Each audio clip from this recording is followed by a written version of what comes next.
Hey guys, so இன்னைக்கு ஒரு சின்ன விஷயம் நடந்தது. I thought I'll share it here. So இன்னைக்கு காலையில நான் தூங்கி எந்திரிச்சிட்டு கீழே வந்து பார்த்தா அவ்வா வந்து எனக்காக பணியாரம் சுட்டிருந்தாங்க. இந்த பணியாரம்க்கு there is a small back story.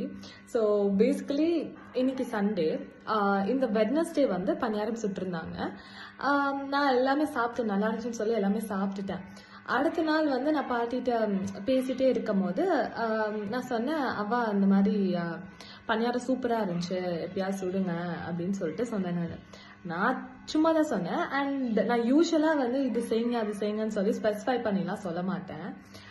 நான் சொன்னேன் அப்படின்காண்டியே ஷீ மேக் ஷுர் தட் இந்த சண்டே செஞ்சிடணும் அப்படின்னு சொல்லிட்டு அவங்க மாவாட்டி எல்லாமே செஞ்சு ரெடி பண்ணி வச்சிருந்தாங்க காலையிலேயே. I'll show you how she made those things and all. So she made கார பணியாரம் and sweet பணியாரம். கார பணியாரம் கொஞ்சம் கம்மியாக இருக்கு because I recorded midway. So நான் என்ன பார்க்குறேன்னா, their kind of expressing their love is through food. அவங்க பிடிச்சவங்களுக்கு அவங்க சமைச்சு கொடுக்கணும் அப்படின்னு நினைக்கிறது தான். That is their love, expressing their love அப்படின்னு நான் பார்க்குறேன். உங்கள் பாட்டி உங்களுக்கு என்னென்ன செஞ்சு கொடுத்துருக்காங்க and most favourite dish from your பாட்டி, அது வந்து கமெண்ட் செக்ஷனில் சொல்லுங்கள். பாய்.